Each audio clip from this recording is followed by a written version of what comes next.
Radio Éxito Educativo con Víctor Núñez.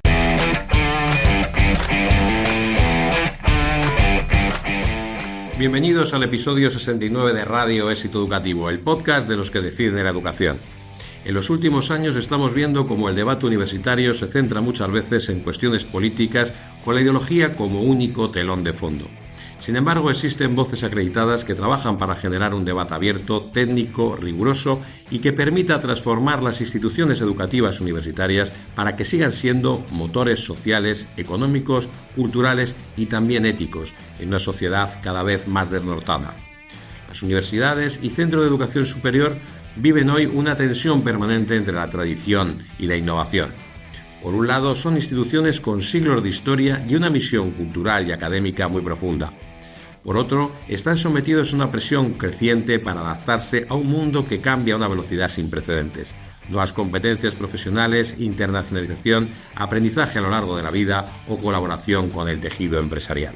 En este contexto surgen también nuevas iniciativas y espacios de reflexión que buscan repensar el papel de la educación superior en nuestras sociedades. De todo esto hablaremos hoy en nuestro pupitre digital con Alfonso González Hurtado de Mendoza, presidente de Espacios para la Educación Superior, una iniciativa que busca generar diálogo y reflexión estratégica sobre el futuro de la universidad y su impacto en el desarrollo social y económico. Con González Hurtado de Mendoza conoceremos un poco más el mundo universitario desde la experiencia privilegiada y amplio conocimiento como profesor, gestor, responsable en la administración pública tanto nacional como madrileña, pero sobre todo desde su pasión por la educación superior. Después contaremos también con la participación de Marta Allí, psicóloga y especialista en bienestar docente, que volverá con una nueva entrega de su sección dedicada a la salud emocional de los profesionales de la educación. Y cerraremos el programa con Javier Luna, en su espacio de director a director, donde reflexionará sobre un tema clave para cualquier institución educativa, el liderazgo transformador y el papel que deben asumir hoy los directivos para impulsar cambios reales en sus centros. ¡Comenzamos!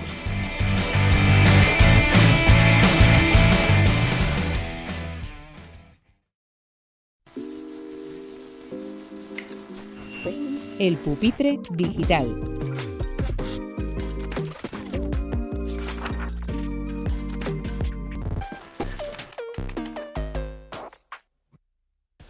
Bienvenidos al pupitre digital, bienvenidos al espacio de entrevistas de Radio Éxito Educativo, de nuestro canal de YouTube, de nuestro diario, donde podéis ver y escuchar a grandes líderes educativos. Hoy contamos con un buen amigo, con Alfonso González Hurtado de Mendoza, una persona que para mí, si yo tengo que preguntar a alguien sobre el mundo de la educación superior, sin duda me dirijo a Alfonso, con el que tenemos el placer también y el honor de contar como colaborador en muchos de sus artículos y que preside Espacios para la Educación Superior. Bienvenidos a este pupitre digital, Alfonso. Muchísimas gracias, Víctor, por tus palabras de presentación y por el honor de poder compartir contigo este rato. Pues la primera pregunta, Alfonso, es, a mí me llama mucho la atención pues tu trayectoria desde trabajar en la universidad y luego los años que has tenido también importantes cargos en la administración pública, tanto en la Dirección General, en el Ministerio de antes Educación, Universidad, Cultura y luego como viceconsejero de Educación aquí en Madrid, de la Comunidad de Madrid. ¿Qué se puede hacer y qué no se puede hacer y qué balance haces de tu experiencia en la administración? Yo creo que se hace mucho más de lo que uno cree, ¿no? Siempre se va de los puestos pensando que tendría que haber hecho más, que si hubiese tenido esa última oportunidad. Y luego cuando se mira atrás se da cuenta que las semillas de lo que uno ha ido sembrando han crecido, muchas veces de manera distinta de la que nosotros mismos esperábamos, pero que han crecido y que muchos proyectos de los que tú pensabas que se habían disuelto con tu salida, bueno, han arraigado. Te pongo un ejemplo, ¿no? Estando en el Ministerio hicimos un plan de digitalización de la educación superior donde uno de los grandes programas era el de utilizar los fondos FEDER para que todas las escuelas y todos los institutos de España tuviesen acceso a Internet a través de fibra. Y unos años después nos dimos cuenta que gracias a esa acción, cuando llegó el COVID y tuvimos que cambiar nuestra manera de aprender de manera radical, teníamos unas infraestructuras que muy pocos países del mundo tenían para poder atender esta situación de emergencia. Sin duda, yo creo que España a veces estamos muy acomplejados, pero ciertamente la respuesta que se dio en todos los centros educativos, educación superior, pero también en los colegios, fue la verdad que muy admirable. Desde ahora tu puesto y desde tu labor en espacios de educación superior, estáis también fomentando mucho todo lo que es el debate sobre la internacionalización, sobre la relación, además, que desde Éxito Educativo compartimos también esa visión de trabajar mucho más con la comunidad iberoamericana. ¿Cuál es ahora mismo la radiografía que haces de la Universidad Española en ese aspecto concreto de la internacionalización, en el que estás trabajando también tanto? Pues tiene distintas perspectivas.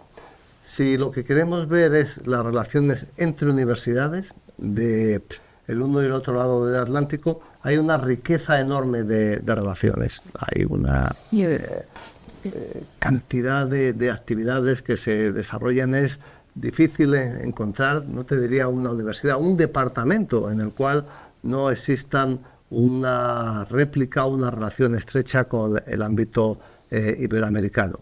Si nos vamos al ámbito institucional, la situación es bastante peor. Hay un gran espacio de educación global, que es el espacio dominado por el inglés, por los países del 4G, por el Reino Unido, Estados Unidos, Australia y Canadá, que ocupan bastante más del 50% de la movilidad internacional, y la movilidad en torno al español y al espacio iberoamericano de educación es marginal. No tenemos capacidad de competir. Por eso una de las ideas que nos marcamos cuando creamos... Así de claro, perdón que te interrumpa. Sí. O sea, ¿crees que no tenemos capacidad de...? No, hoy por hoy no tenemos capacidad cierta, o sea, lo dan los datos. El espacio del mundo con menor movilidad es entre estudiantes de Iberoamérica, con porcentajes muy bajos, tanto de movilidad entre los propios países como hacia la propia comunidad iberoamericana, como hacia otros países. Y en relación con España, pues no deja de ser llamativo que haya más estudiantes iberoamericanos estudiando en Francia o en Alemania que en el propio España, ¿no? Entonces, bueno, pues hay esa asimetría. El día 23 de marzo organizamos en Eurolat, en el Parlamento Europeo, un seminario con el presidente de Eurolat, con Gabriel Mato, precisamente para poner de manifiesto delante de los parlamentarios europeos y del cuerpo diplomático la importancia de atender a este frente, la importancia esencial que hoy día tiene el generar un espacio común de educación superior entre Europa y América Latina Caribe. ¿Y qué crees que podría hacer más las universidades españolas, que además tienen sus propios recursos y sus propios gobiernos, ¿no? ¿Qué crees que podría hacer más para potenciar esa relación con Iberoamérica? Es difícil que se produzca un salto cuantitativo sin un cambio estructural. Es muy difícil que las universidades públicas, en concreto, puedan atraer estudiantes de grado de toda Iberoamérica si no se cambian las normas de admisión. Es muy complicado que, si no cambia la gobernanza y no se fijan unos objetivos claros en relación a la internacionalización, se vayan a tener políticas efectivas que puedan incidir en la captación de estudiantes internacionales. Como te decía al principio, a nivel personal, a nivel de departamento, a nivel de profesor, creo que hay un entramado, una estructura reticular muy profunda que une a los dos sistemas. Lo que habría que hacer es favorecer para que eso emergiese, saliese para arriba y hubiese una estructura institucional que lo facilitase. Ahora que se está, desde luego, cuestionando y de una forma muy enconada la financiación de las universidades públicas, ¿cuál crees que sería la solución? ¿Crees que especialmente, ¿no?, el espacio madrileño, que conoces muy bien, está sobresaturado? Hablas con las universidades públicas, parece que toda la culpa es de la universidad privada, solo es una cuestión de financiación. ¿Cuál es tu visión sobre una situación que al final también se utiliza mucho como arma arrojadiza políticamente? Sí. Para hablar de financiación hace falta hablar de un previo, que es ¿para qué queremos las universidades? El disponer de muchos o pocos recursos dependerá de los objetivos que queramos conseguir con ellas. Para ello es esencial que las principales administraciones, las de tutela, las comunidades autónomas, también el resto de administraciones, pero de manera fundamental, las administraciones de tutela, sepan para qué quieren sus universidades. Y una vez que sepan para qué quieren, necesitan acordar con las universidades qué es lo que estas universidades, en el ejercicio de su autonomía, pueden hacer. Y una vez que sepamos eso, viene determinar cuánto cuesta hacer eso.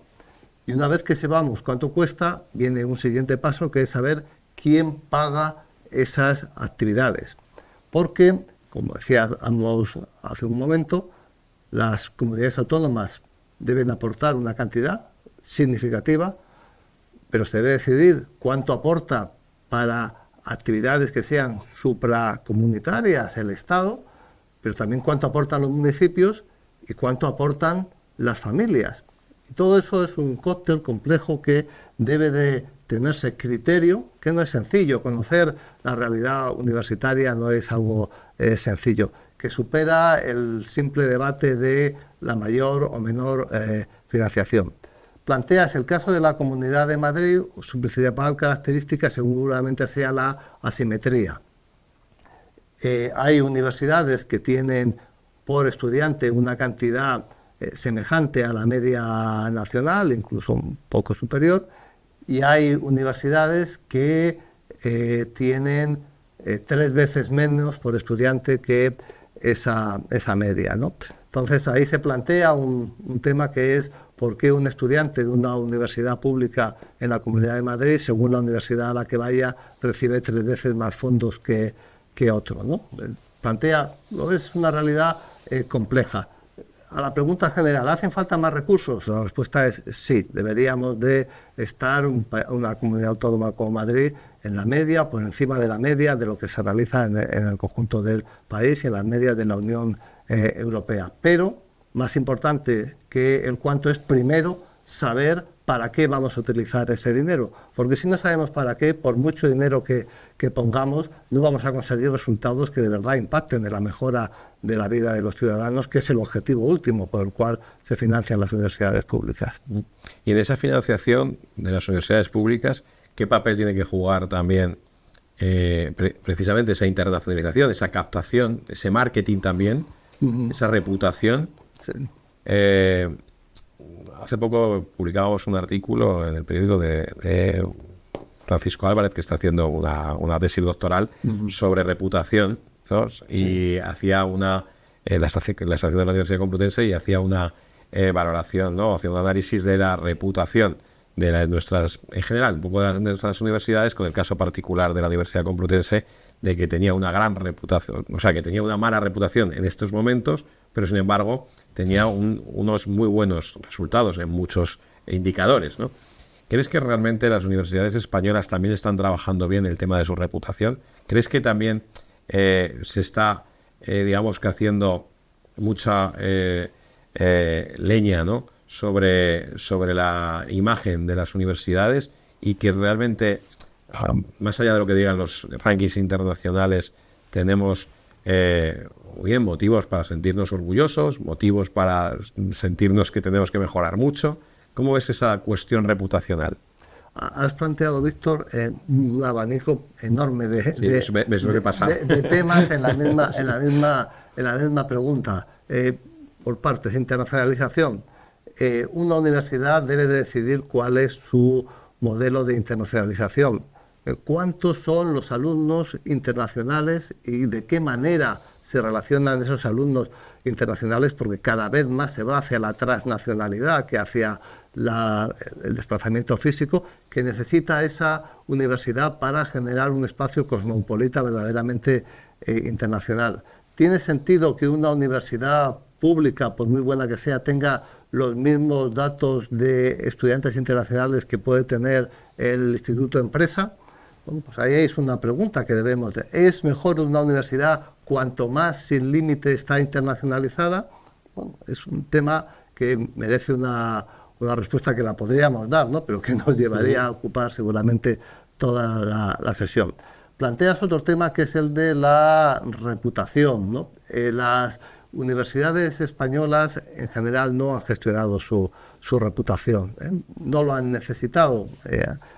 Creo que se está produciendo un cambio muy importante y que cada vez nos damos cuenta que atender a las relaciones con los grupos de interés que rodean a las universidades, el ser capaz de ser proactivo, de presentarse a la sociedad, ¿no? Y no solo ser reactivo cuando hay incidencias, cuando hay problemas, es más importante para el futuro de las universidades. Cuando llega la tensión de la financiación de las universidades, es muy distinto la capacidad que tienes para legitimarte delante de los poderes públicos que tienen que elegir entre darte a ti el dinero o a otros ámbitos. Es muy importante el que la sociedad te apoye, que la sociedad te perciba como que estás cumpliendo una función, que estás teniendo impacto en sus vidas en concreto. Si no, cuando acudas a decir a la sociedad que te avale para conseguir más recursos, pues habrá otros ámbitos que compitan mejor que tú por su captación. No. Una de las cuestiones, como sabes, el Instituto Educativo va dirigido a los profesionales de la educación, y si pensamos en el profesorado universitario, uno de los temas que más preocupan es su carrera docente, basada sobre todo en un sistema en el que de acreditaciones que están muy ligadas a publicaciones científicas. Desde el Instituto Educativo hemos abordado bastante también este tema. Uh-huh. ¿Crees que el sistema de medición, de evaluación del profesorado es justo? ¿Qué mejoras introducirías? Madre mía, yo creo que venimos de un modelo que se implanta muy por simple imitación de las grandes universidades británicas y las grandes universidades norteamericanas, no el conjunto del sistema universitario norteamericano y demás, que se expande en los primeros 2000 con el paradigma de la excelencia, que se empieza a medir a través de los rankings internacionales en el año 2003 a través de el volumen de las producciones científicas. Y ese paradigma es el que arrastra a la universidad hasta ahora. Ese paradigma se nos ha roto por todos los sitios, ¿no? Y hay un montón de iniciativas que están intentando replantearse cómo lo hacemos, cómo somos capaces de generar una nueva cultura, una nueva economía de la reputación en el ámbito académico que llegue consigo la obtención de las distintas plazas y los distintos puestos. Es ahora el debate. Tenemos iniciativas como las de Cora que están cambiando la manera, están empezando a cambiar la terminología. Va a costar, han sido pues 25 años de una inercia muy grande donde las carreras han construido prácticamente, te diría que al peso del paper o de los papers, ¿no? Y ahora intentar introducir cambios pues va a costar, porque es cambiar la dirección de las vidas profesionales que se han lanzado en esa dirección. ¿Y puedes explicar un poco en qué va a consistir este nuevo sistema que se está planteando alternativo? Sí, fundamentalmente a lo que vamos es a dos direcciones. Por un lado, una valoración de los méritos más cualitativa, más vinculada a la persona en concreto y a su producción científica en concreto, no de manera abstracta y meramente cuantificada a través de los índices que pueden facilitar las distintas publicaciones. Y luego otra dirección, solo señalar que llevamos con el Estatuto del Profesorado Universitario, pues llevamos tantos años como lleva la universidad después de la reforma del 83, ¿no? Lo cual es un tema complicado. Y es hacia una tensión. Hay que ver si un sistema más centralizado, más cuantificado, se muestra más eficiente, o si debemos evolucionar, como es mi opinión, a un sistema más descentralizado, donde confiemos más en la autonomía universitaria y donde las decisiones sean confiando en la honestidad de los académicos y que las elecciones se van a tomar en relación con las necesidades concretas del puesto que se vaya a ocupar en cada universidad, ¿no? Para eso sería necesario cambios estructurales, reducir la precariedad para que no se den situaciones que abocan de manera necesaria a dar soluciones casi humanitarias antes que académicas. Bueno, harían falta muchas cosas, pero la dirección a la cual yo creo que está avanzando el mundo en general en este momento es que el medir la capacidad profesional a través del peso de las publicaciones científicas, ignorando o considerando una escasísima relevancia a las competencias docentes, es un modelo que ya está cambiando, ya está cambiando, y que cualquier informe que veamos en este momento de cualquier organización internacional nos dice que tiene que cambiar. A los profesores no se les puede valorar en su carrera solo por su actividad científica, y la actividad científica no puede valorarse solo por el índice de impacto de las revistas en las que publican. ¿Crees que deberíamos ir hacia un modelo más próximo al anglosajón, en el que el personal docente es principalmente docente y el personal investigador es principalmente investigador? No creo que sea una caracterización del sistema en su conjunto anglosajón. Lo que hay una mayor diferenciación entre instituciones. Hay instituciones que tienen una más clara vocación investigadora, que por lo tanto disponen de organizaciones distintas para que las personas puedan tener una mayor dedicación en la actividad investigadora, y otras instituciones que tienen una mayor vocación docente y que se vuelcan más para facilitar y se valora más la actividad docente. ¿Qué es lo que ha sucedido? Que como consecuencia del mercado global de la educación, que explota con el siglo, se empiezan a crear unos indicadores donde calidad, se habla de excelencia, se vincula a número de publicaciones, y eso se vincula a las universidades que son investigadoras. Entonces parece que toda universidad es mejor cuanto más se parezca a Harvard, en vez de decir que toda universidad es mejor según tiene un mayor impacto en su propia comunidad, en su propio entorno.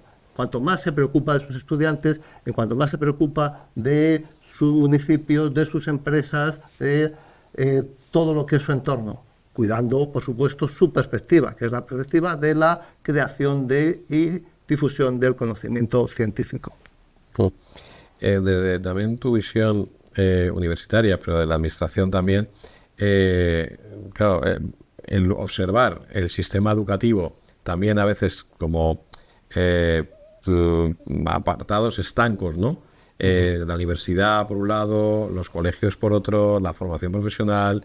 Desde Éxito Educativo defendemos mucho esa transversalidad y esa visión de la educación desde todas sus etapas, y construir desde todas las etapas y tener una visión mucho más conjunta. ¿Crees que la universidad se relaciona suficientemente bien con el entorno educativo previo y con también, ahora es tan importante la formación ocupacional, la formación para el empleo, la formación continua? ¿Crees que eso está bien resuelto en nuestro sistema? La respuesta es: la Universidad Española no. ¿Que se están haciendo esfuerzos? Sí, de manera muy significativa y asimétrica. Porque otra cosa que nos encontramos es que cada vez el sistema universitario español es más diferente. no solo como consecuencia de los fondos de que disponen las universidades, sino también de la función que se les va atribuyendo a las distintas comunidades autónomas, ¿no? Entonces, es una realidad muy heterogénea, la verdad. Pero la respuesta es que tenemos mucho por hacer para favorecer, ensamblarnos con la educación secundaria, tanto a través de la atención de los estudiantes, de enseñar a muchos estudiantes de secundaria que existe la universidad. No todos, cuando ves que hay institutos en los cuales ni un solo estudiante al finalizar el curso se incorpora a la universidad, es que queda mucho por hacer todavía. Bueno, hay que enseñar la universidad a los estudiantes, hay que dar la opción para que el aprendizaje de los estudiantes en secundaria se pueda empapar de lo que está sucediendo, de los propios estudiantes, con lo que está sucediendo. Hay que facilitar la comunicación entre los profesores de secundaria con los profesores universitarios. Los profesores de secundaria tienen mucho que aportar a la universidad, saben mucho más de prácticas docentes, de innovación, de atención, que lo que se sabe en la universidad por su propia trayectoria profesional. Y tenemos que ser humildes y tenemos que reconocer que hay mucho que aprender en ese ámbito en las universidades.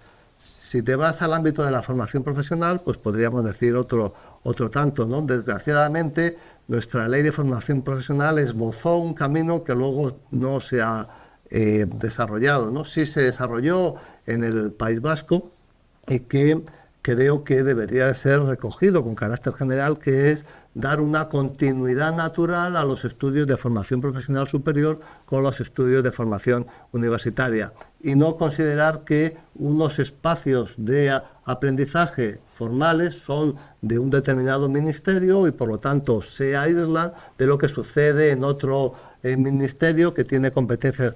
Generar un tránsito absolutamente normalizado entre la formación profesional a la universidad y de la universidad a la formación profesional, creo que se ha avanzado mucho y que se tiene que seguir avanzando en ello. Esto me da pie para una pregunta que me gusta hacer a los invitados. Si te nombraran ministro de Educación o de Educación Superior o de Universidad, bueno, primero, si te nombraran ministro, tú dirías, ¿qué pensarías de que haya dos ministerios? Y luego, ¿qué es lo primero que harías? ¿Qué pienso de que haya dos ministerios? No me parece una decisión trascendente. Bueno, la fragmentación de la administración, al final, depende de la coordinación, ¿no? Puede ser que en un ministerio haya dos secretarios de Estado que no se hablen entre sí y que al final... Pero bueno, en principio parece lógico que hubiese una estructura ministerial única, pero no necesariamente. Y con respecto a lo segundo, te voy a defraudar, porque si me nombrasen, lo primero que haría sería dimitir. Eres la segunda persona que creo que bueno, fue Andreu Navarra en las primeras entrevistas que dijo cerrar el ministerio. No, eso es lo que están intentando hacer con bastante provecho en Estados Unidos. yo creo que es necesario que... Pero Milei en Argentina, que ahora lo llama de talento humano, ¿no? Sí, bueno, pero donde se crea una Secretaría de Estado a la que se le asigna la misión de cerrar la Secretaría de Estado es con este nuevo gobierno de Trump, ¿no? Yo sí creo que es necesario que haya una estructura de coordinación nacional y una estructura de coordinación autonómica, y que a través de los organismos de los órganos del Estado y de las comunidades autónomas se puedan generar espacios para trabajar con las universidades para definir cuál es la función que deben de cumplir estas en la sociedad.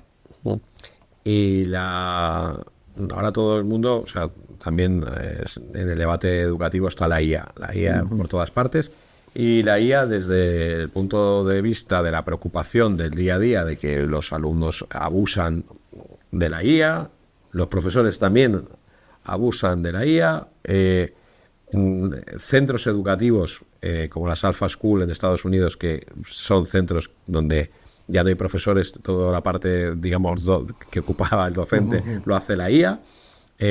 ¿Cuál es tu visión? Me consta que estás trabajando con proyectos también y estás promoviendo también el debate de espacio de la educación superior. ¿Cuál es tu visión de la IA en la educación? Sí, pues fíjate, entre los dos extremos que es una automatización, una estandarización absoluta de la educación bajo una falacia como es la de la superpersonalización, y lo que está sucediendo en otro país y con impacto en todo el mundo, como es Francia, donde hace apenas 2 meses salió un manifiesto firmado por cientos de profesores que se declaraban objetores de la IA. Yo creo que hay un espacio de reflexión vastísimo. Para responder en corto, creo que lo fundamental es que la IA ha venido a transformar la educación. La educación ha sido capaz de eludir tanto la secundaria como la terciaria grandes impactos tecnológicos que anunciaban desde hace décadas su cambio, pero creo que la inteligencia artificial sí va a producir un cambio absoluto en la educación. Y ese cambio no puede delegarse en los profesores ni en los estudiantes. Ese cambio debe de venir de una visión institucional compartida y una respuesta unitaria de las universidades y dentro de cada universidad adecuando su organización. Acabo de publicar un artículo que precisamente habla de que la IA sea posiblemente la última oportunidad que tengan las universidades para poder organizarse y dar una respuesta efectiva a las demandas sociales.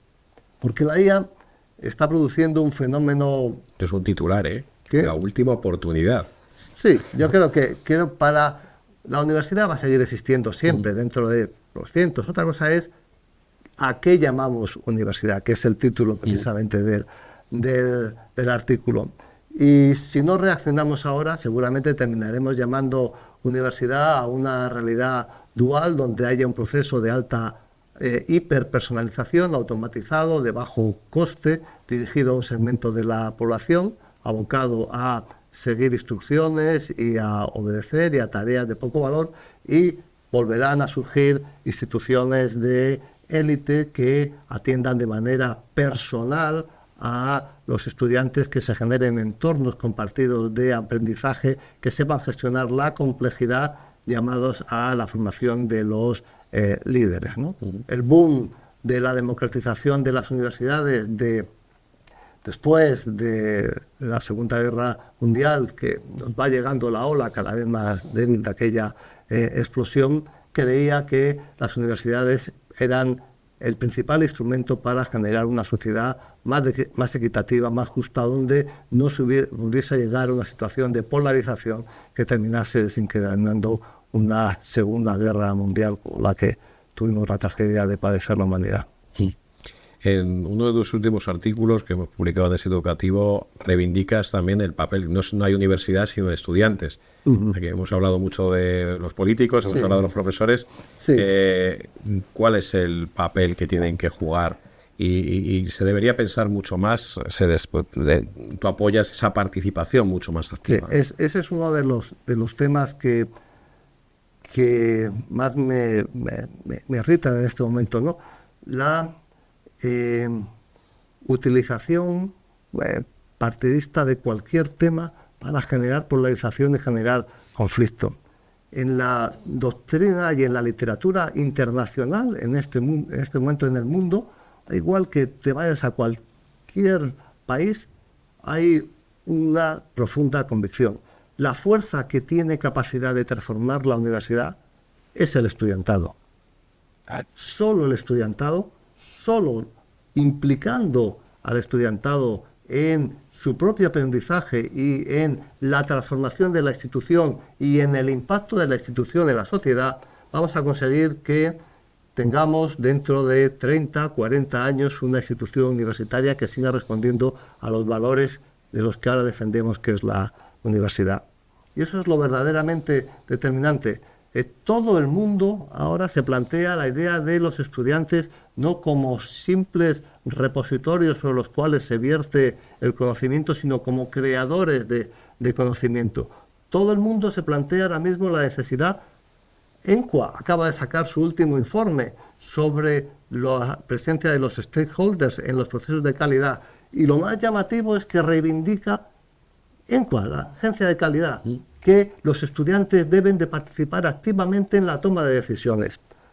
Lo que no se puede es que con una estructura que no tiene en consideración a los estudiantes, pedirles a los estudiantes que hagan esas actividades y luego justificar que no se hacen porque no están suficientemente motivados. No.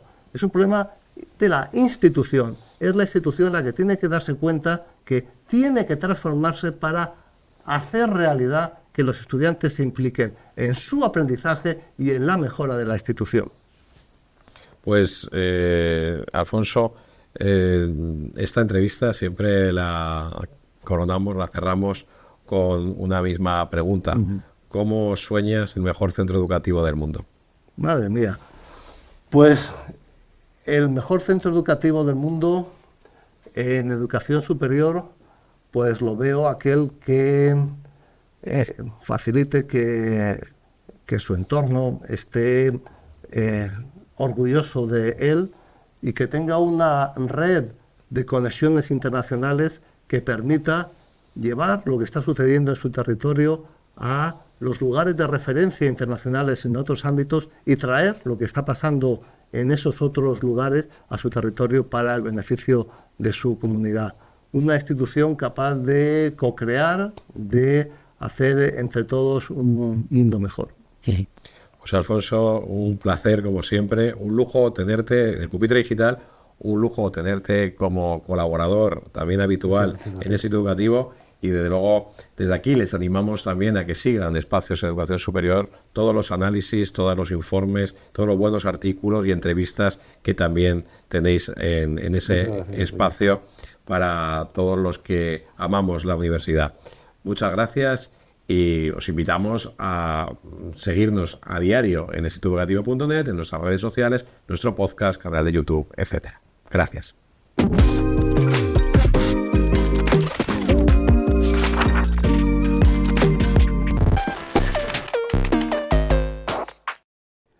En educación hablamos mucho de liderazgo. Liderazgo pedagógico, liderazgo de equipos, liderazgo transformador. Pero a veces olvidamos algo que es esencial. Liderar no empieza en los grandes discursos ni en los proyectos estratégicos. Empieza en lo cotidiano. Empieza en cómo miramos a los demás, en cómo tomamos decisiones, en cómo sostenemos esa calma cuando las cosas se complican en el día a día. Porque al final, el liderazgo en un centro educativo se construye mucho más desde la coherencia que desde la jerarquía. Durante mucho tiempo hemos asociado el liderazgo a la autoridad formal, es decir, al cargo, al puesto, a la capacidad de decidir. Sin embargo, quienes trabajamos en educación sabemos que la autoridad real no se impone, se gana. Y se gana con 3 elementos que, aunque parecen sencillos, no siempre son fáciles de sostener en el tiempo. Son la claridad, la coherencia y el cuidado de las personas. Respecto a la claridad, los equipos necesitan saber hacia dónde caminan. No solo qué hay que hacer, sino para qué, ese propósito. Cuando un proyecto educativo tiene sentido y se explica bien, las personas pueden implicarse de verdad. Y un liderazgo claro no significa tener todas las respuestas, pero sí ser capaz de orientar, de priorizar y de dar dirección cuando el contexto se vuelve complejo. El segundo elemento es la coherencia. En los centros educativos, los equipos observan mucho más de lo que hacemos que de lo que decimos. Si pedimos calma, pero reaccionamos desde la urgencia, si pedimos trabajo en equipo, pero tomamos decisiones sin tener en cuenta a los demás, sin escuchar, si pedimos compromiso, pero no cuidamos a las personas, el liderazgo, nuestro liderazgo, pierde fuerza. La coherencia no significa protección, ojo, significa consistencia, significa que las decisiones, los mensajes y las acciones caminan en la misma dirección. Y el tercer elemento, que quizá es el más importante, es el cuidado de las personas. Los centros educativos son organizaciones profundamente humanas. Trabajamos con personas, con emociones, con expectativas, con cansancio, con ilusión. Y liderar equipos educativos implica entender que el bienestar del profesorado no es un lujo ni algo secundario, es una condición para que el proyecto educativo funcione. Y cuando los docentes se sienten escuchados, se sientan respetados, se sienten acompañados, la implicación cambia. Aparece la confianza. Y cuando hay confianza, los equipos se atreven a innovar, se atreven a compartir sus dificultades y se atreven a poder mejorar todos juntos. Por eso liderar en la educación no es solo organizar tareas o coordinar proyectos, es crear un clima en el que las personas puedan trabajar con sentido. Un liderazgo educativo sano no controla cada paso del equipo, genera condiciones para que el talento de cada profesional pueda desplegarse.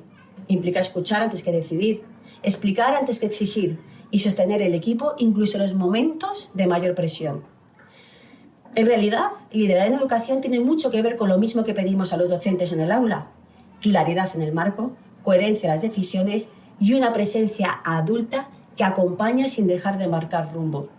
Porque los centros educativos también aprenden, y aprenden sobre todo del modo en que son liderados.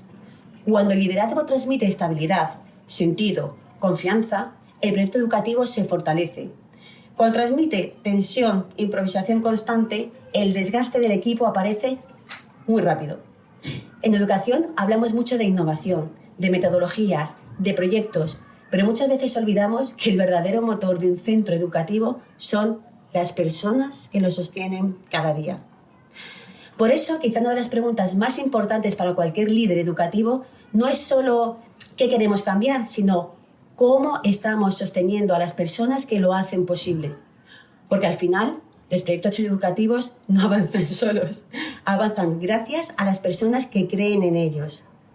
Y liderar, en el fondo, consiste precisamente en eso, en cuidar el rumbo. Y cuidar a quienes caminan juntos en ese rumbo.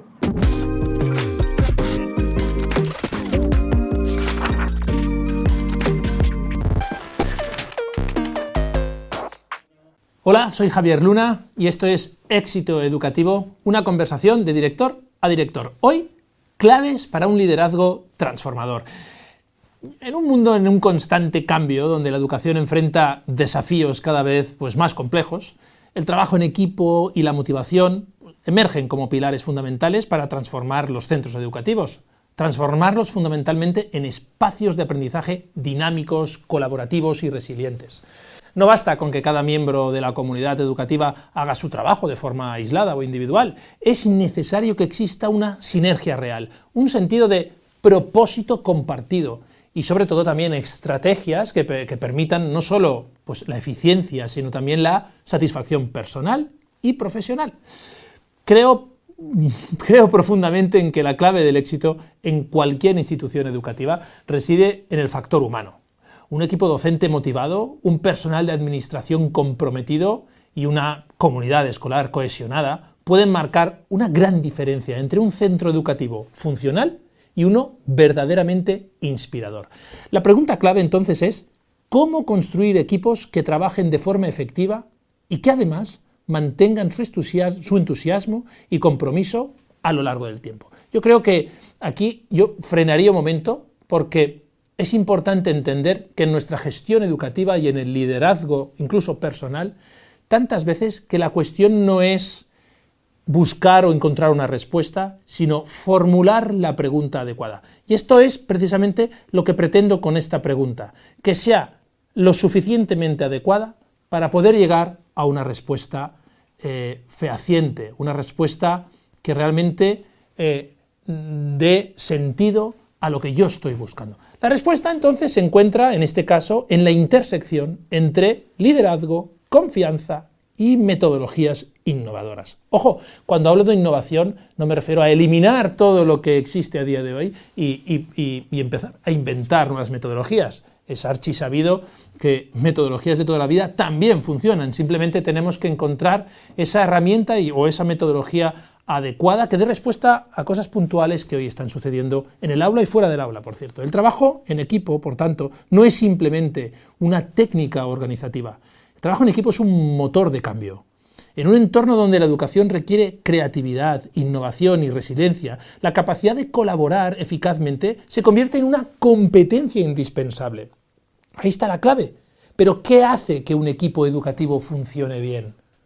Bueno, tenemos un autor, Patrick Lencioni, que identifica 5 aspectos fundamentales que me gustaría destacar hoy. Primero, la confianza mutua. Segundo, la capacidad de gestionar conflictos de manera constructiva.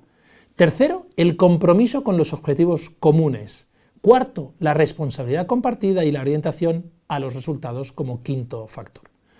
Estos principios, aplicados a los centros educativos, por supuesto, pues pueden traducirse en dinámicas de trabajo que, entre otras cosas, potencien tanto la eficiencia como el bienestar de los docentes y el personal de administración y servicios. No nos olvidemos, por favor, nunca del PAS, tan importante en un centro, ¿no? Cuando los equipos se sienten parte de un propósito mayor, su rendimiento se incrementa, no lo dudéis, su comunicación mejora y su capacidad de adaptación ante los retos se fortalece. No huimos de las dificultades, sino que las afrontamos cuando hay cohesión en el equipo.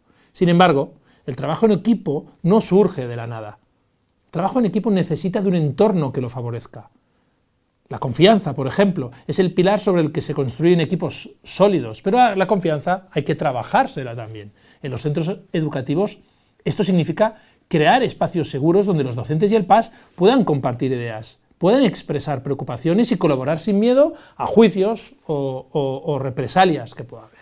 La confianza no solo mejora la comunicación interna, sino que también facilita la resolución de conflictos y la toma de decisiones conjuntas. Cuando yo confío en alguien, tengo una disposición al aprendizaje en general, de una manera muy distinta y mucho más potente. Cuando desconfío, estoy siempre en una actitud de defensa. En la confianza estoy en una actitud de apertura, que es lo que buscamos en un equipo. Por eso un equipo no puede ser eficiente si sus miembros no están motivados. Daniel Pink precisamente sostiene que la motivación intrínseca se basa en 3 elementos esenciales y creo que casi evidentes: autonomía, maestría y propósito. Esto en el contexto educativo, la autonomía se refleja en la capacidad de los docentes y el PAS para tomar decisiones sobre su trabajo diario, innovar en sus prácticas y adaptar metodologías a las necesidades de los estudiantes, etc. Pero ojo, porque eso requiere de una delegación por parte de ese equipo directivo. La maestría se vincula también con la formación continua del aprendizaje de nuevas estrategias pedagógicas y la superación de desafíos profesionales que tenemos día tras día. Por último, el propósito es la pieza clave. Desde mi punto de vista, el sentido, el propósito de las cosas es clave. Los docentes y el personal educativo deben sentir que su trabajo tiene un impacto real en la vida de los estudiantes y de las familias, ¿no?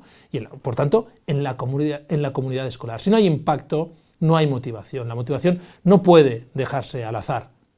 Nosotros, como líderes educativos, tenemos la responsabilidad de diseñar estrategias que fomenten eso, desde el reconocimiento del esfuerzo individual y colectivo hasta la promoción de espacios de desarrollo profesional. Sé que en un centro educativo eso es difícil, pero la clave es generar una cultura organizativa donde cada miembro del equipo se sienta valorado y conectado con la misión del centro.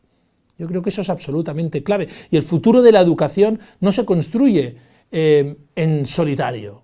Los centros educativos necesitan equipos cohesionados, motivados y preparados para afrontar los retos de un mundo en constante evolución, como os he comentado hace unos minutos.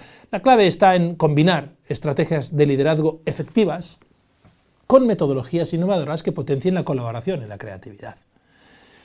El trabajo en equipo no solo mejora la eficacia de las instituciones educativas, yo creo que también genera un impacto positivo en el bienestar de los docentes, del PAS, de los estudiantes, de las familias. Cuando las personas se sienten parte de un propósito mayor, cuando tienen autonomía para innovar y cuando ven reflejados sus esfuerzos en el éxito del centro, el ambiente escolar se transforma en un espacio de aprendizaje real, no solo para los alumnos, sino para toda la comunidad educativa. Tenlo claro, los mejores centros educativos no son aquellos que tienen los recursos más avanzados, sino aquellos que han logrado construir equipos motivados, comprometidos y dispuestos a marcar la diferencia. Porque en educación el verdadero cambio comienza con las personas. Esto es lo que hoy quería compartir con vosotros en esta conversación de director a director. Nos vemos en el próximo podcast.